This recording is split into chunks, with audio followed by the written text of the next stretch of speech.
Today we'll talk about clusters. Now, if you're an engineer, you've heard the word cluster 1,000 times. Database clusters, Kafka clusters, Redis clusters, Kubernetes clusters, Elasticsearch cluster. That word is everywhere. But it's quite possible that you don't intuitively understand what it is. And it's actually quite a big and important concept in system design. Actually, cluster isn't just a marketing word for more than one machine. Even though that's what many people think of it when they hear the word cluster, in reality, it's a specific architectural pattern with specific properties. And once you understand it properly, every system you encounter that uses the word cluster starts to make a lot more sense. Now, I have a bunch of diagrams to show you, but here's the simplest way to think about it. A cluster is a group of machines that work together as if they were one system. And that's the whole idea. The machines coordinate with each other, they know about each other, and from the outside, they look like one logical thing. You connect to the cluster and not to a specific machine inside it. The cluster handles which machine actually does the work for you. And by the way, this is different from just running multiple servers. If you have 10 web servers behind a load balancer, those servers do not know about each other. They do not coordinate and they don't share state with each other. They just happen to be running the same code at the same time, and that's called a fleet, not a cluster. A cluster, on the other hand, has the machines aware of each other. They know who's a member. They share state with each other. They coordinate decisions. They work as one. By the way, this video is part of an ongoing playlist on system design for beginners, which has more than 50 videos. We've already covered topics like distribution in dedicated videos in this playlist. Clusters is the natural next step. And once you understand why you would distribute work and distribute data, clusters are the practical pattern that brings those ideas together. So everything we've understood till now, let me make that concrete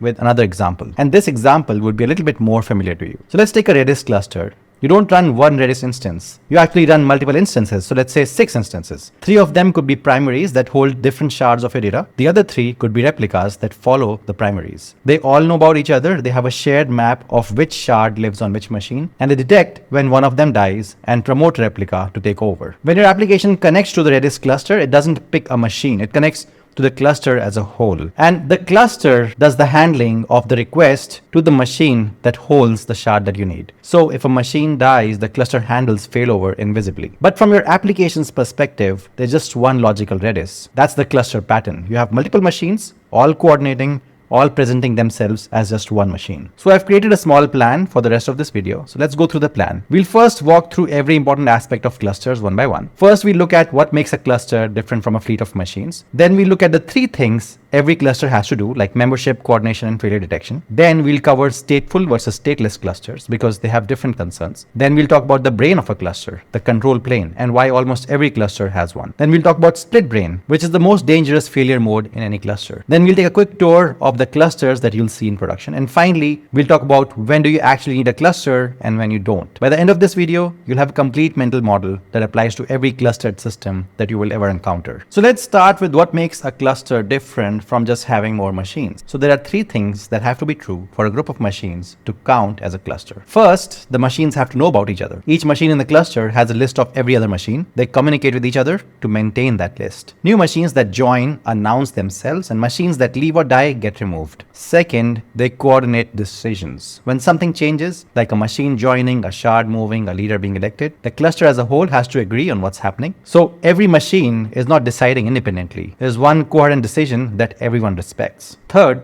they present a unified interface to the outside world. So clients don't think about which machine is doing the work. They just talk to the cluster. The cluster figures out the rest of the work internally. So if you have machines that don't know about each other, they do not coordinate, and they require the client to pick a specific machine. You do not have a cluster, you have a fleet. Both patterns are useful, but they're very different things. Now let's go deeper into the 3 things every cluster has to do. And these are the foundational mechanics. The first is membership. The cluster has to know who's in it. This sounds simple, but it's not. Machines come and go, new ones get added during scale up, and old machines get removed during scale down. And some of them die unexpectedly. So the cluster needs to maintain an accurate, up-to-date list of who is currently a member, and every machine in the cluster needs to share that view. Now, different cluster systems handle membership differently. So Kubernetes uses etcd as a central source of truth. Cassandra uses gossip, where machines tell each other what they know, and information spreads to the cluster like a rumor. Kafka uses a controller. Now, each of these approaches has trade-offs, but they're all about solving the same fundamental problem of who's currently in the cluster. Second is about coordination. So when the cluster needs to make a decision like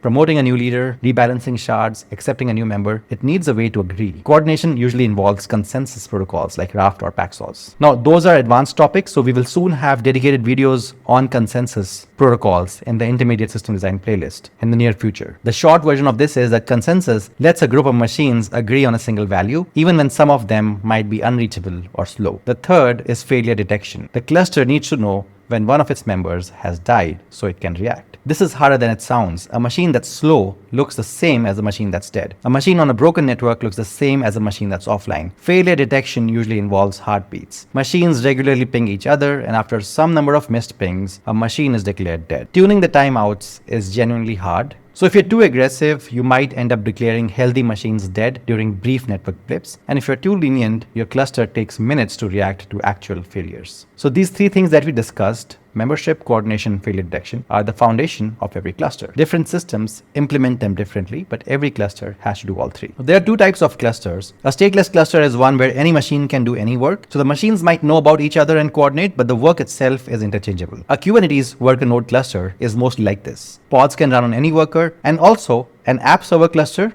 which is behind a load balancer, is also like this if the app servers are stateless. For stateless clusters, the main concerns are scaling and failure detection. You can add machines when you need more capacity. You can remove machines when you have less capacity. So when one dies, just route work to the others. The cluster's job is mostly logistics. A stateful cluster is much harder. The machines hold data that is not interchangeable. A Cassandra cluster, a Redis cluster, a Kafka cluster, these are all clusters that actually hold real data, and specific data lives on specific machines. You can't just route a request anywhere. You have to route it to the machine that holds the data. For stateful clusters, you have all the concerns of stateless clusters, plus a much harder one, which is when a machine dies, what happens to its data. If the data is replicated to other machines, the cluster has to know which other machine takes over. If the data is not replicated, you have lost it. Either way, the cluster has to detect the failure, decide what to do, and shift work to other machines without losing data or causing inconsistencies. This is why stateful clusters are much more complex than stateless clusters. Most of the engineering effort in systems like Cassandra and Kafka goes into handling failures of stateful nodes correctly. Now, before we continue, I want to take a few seconds and go a bit off topic and tell you about the Algoroq cohort, which is a live cohort that I usually teach with about 10 to 15 senior engineers in a cohort. And this is because there are no cohorts that exist for senior engineers. Basically, engineers who already know the basics of architecture and system design and want to build next generation production software in the post-AI world. So this is a 12 weeks program, and we cover topics like advanced system design, AI native system design, architecture for the post-AI world, and tips and tricks to using AI coding tools, but from a senior engineer perspective. I'm planning the next cohort, which is actually going to be my third cohort, around the mid or end of May 2026. So I want you to go through the algoroq.io website, which is algoroq.io, and check out all these topics that we're going to cover in the cohort. If you like the topics, you can fill up the form that opens up when you hit the enroll button. Once you've filled up the form, I'll check to see if you're a great fit, and then we'll set up a call with you. It's about $2,500 for the entire cohort, and I teach the cohort personally. So it's a great experience. And once you fill the form, you can talk to any of the people who have attended the cohort previously and decide if you want to go ahead or not. So that was about the live cohort.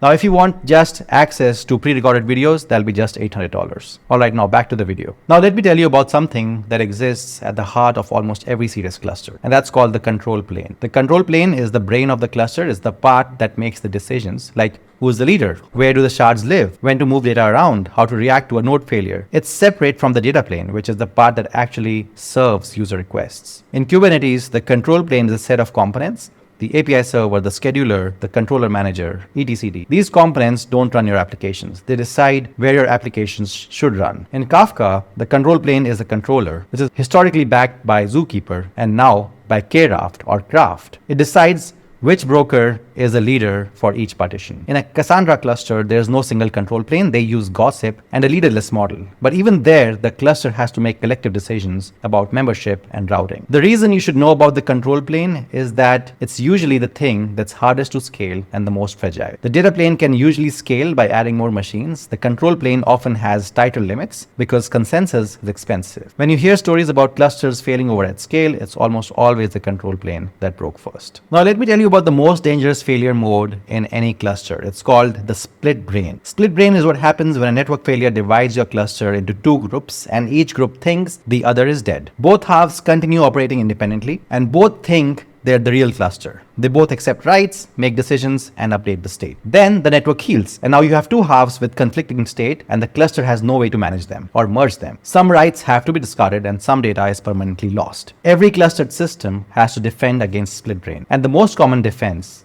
is something called as quorum. The way it works is you don't let a part of the cluster make decisions unless that part has a majority of the members. If you have 5 machines and a network split creates a group of 3 and a group of 2, only the group of 3 can do anything. The group of 2 has to wait. This way, the cluster can never split into 2 active halves because there can only be one majority. And this is why you'll see odd numbers everywhere in cluster configurations. 3 nodes, 5 nodes, 7 nodes. It's not superstition, it's because odd numbers mean a network split always creates a clear majority. With 4 nodes, a 2-2 split has no majority and the whole cluster freezes. Split brain is the kind of thing senior engineers think about in design reviews and beginners don't. So knowing about split brain and quorum defense actually makes you think like a senior engineer. Let me give you a quick tour of the clusters you'll actually see in production. Kubernetes clusters orchestrate containers across many machines. The control plane decides where to run the pods, the worker nodes run them, and this is a stateless cluster pattern with a strong control plane. Then we have Kafka clusters that distribute event streams across multiple brokers,